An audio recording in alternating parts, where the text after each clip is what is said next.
Salut, nous c'est Joseph et Louis. Depuis janvier, on parcourt l'Europe à moto en direction de l'Arménie. Là-bas, on s'engagera avec SOS Chrétien d'Orient pour venir en aide aux familles victimes des récents conflits. Viens et suis avec nous l'Azimut 87.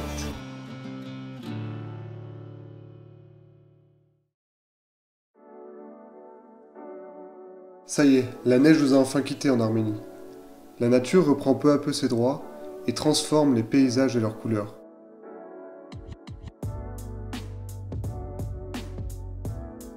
Les paysans sortent à nouveau dans les champs pour les labours, les semis de céréales ou encore les plantations de pommes de terre.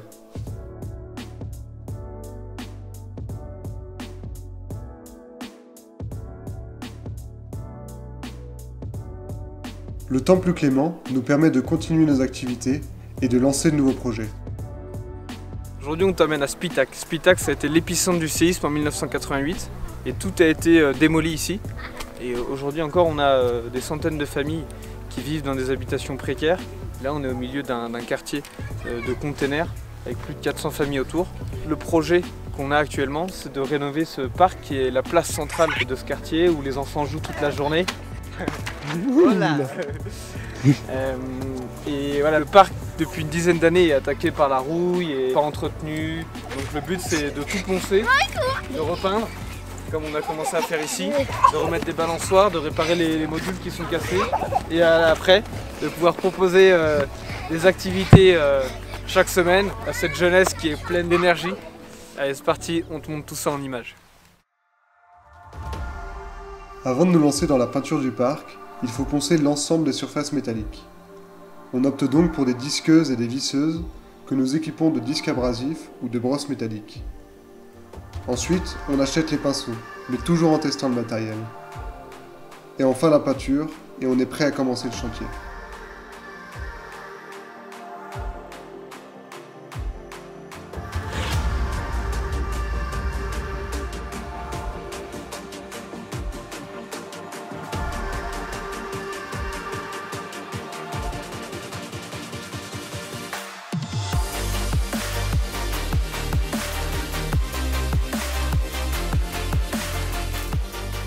Dès les premiers jours, les enfants des alentours viennent à notre rencontre et se mettent au travail. Ramassage de déchets, débroussaillage, tout le monde y met du sien. Ça nous fait vraiment plaisir de voir tous ces jeunes heureux et motivés de travailler pour redonner vie à ce parc.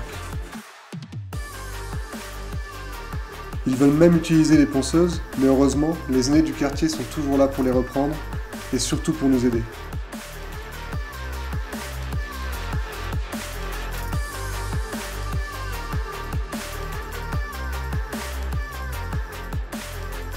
Le ponçage des éléments du parc est assez long et physique, alors on a bien mérité une petite pause déjeuner.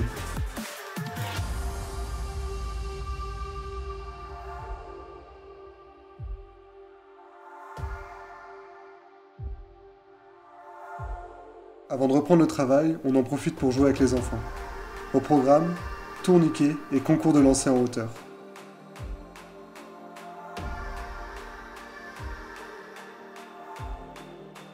Mais on ne tarde pas à s'y remettre, car on a encore beaucoup de travail.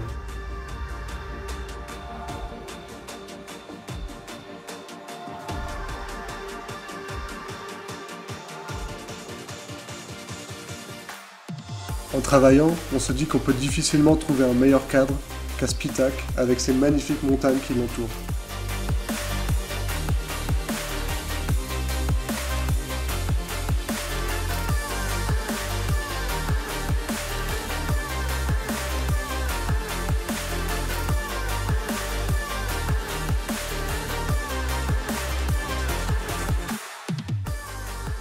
Le ponçage permet d'enlever toute trace de rouille et de remettre le métal à nu pour que la peinture adhère au mieux.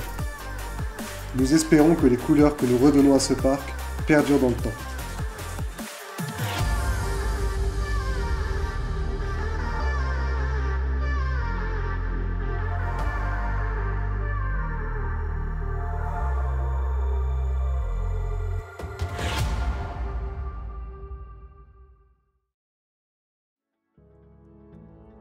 En plus du chantier du parc, nous continuons aussi les donations, notamment à Oftun.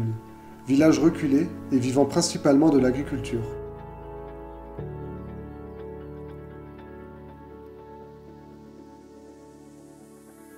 Là-bas, nous rencontrons des familles dans le besoin et sommes toujours très touchés de l'accueil qu'ils nous réservent.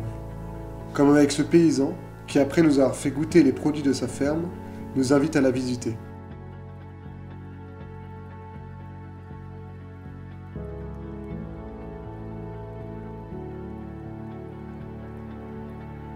Son activité lui permet de subsister aux besoins de sa famille, mais leurs conditions de vie restent modestes. Une semaine plus tard, nous leur apportons donc des colis alimentaires, des colis d'hygiène, des vêtements, ou encore du matériel scolaire et des jouets pour leurs enfants. On réalise que cette aide que nous leur apportons n'est rien comparé à ce que nous apprenons et recevons d'eux.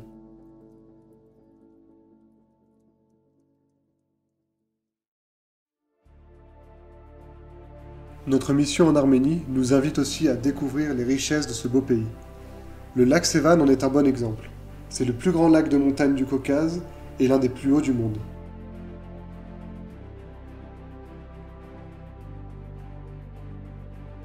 L'Arménie regorge de monastères, pour la plupart millénaires.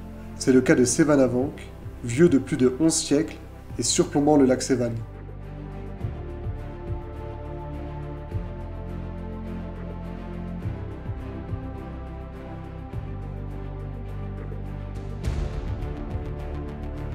Surnommé Perle Bleue par les Arméniens, le lac Sevan est impressionnant par sa superficie de presque 1400 km², c'est plus du double du lac Léman, et par la variété des paysages et de la nature qui l'entoure.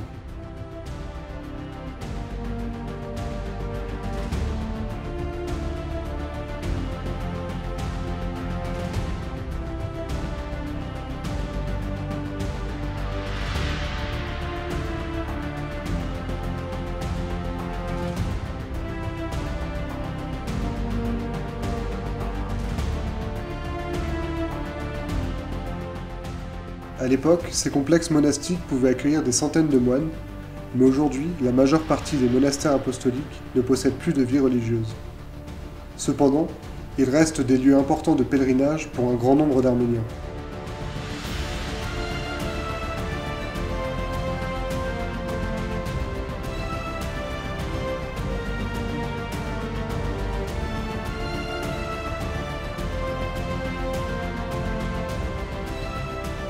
Dans la région du Tavouche, nous découvrons des paysages beaucoup plus boisés, avec de petits lacs, tels que le lac Parz, perdu au milieu des montagnes.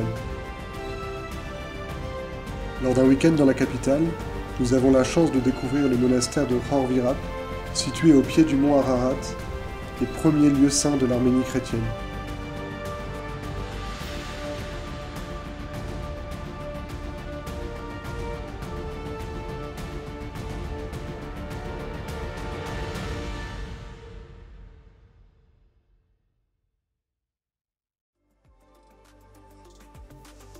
Semaine après semaine, le chantier au parc avance bien, et nos petits ouvriers sont toujours là pour nous aider. Mais il faudra encore beaucoup de temps avant de terminer la rénovation. Malheureusement, nous arrivons au terme de notre mission avec SOS Chrétien Orient. Mais avant de reprendre la route pour la France, nous préparons nos motos et partons pour une dizaine de jours en Arménie pour vous faire découvrir encore de merveilleux paysages.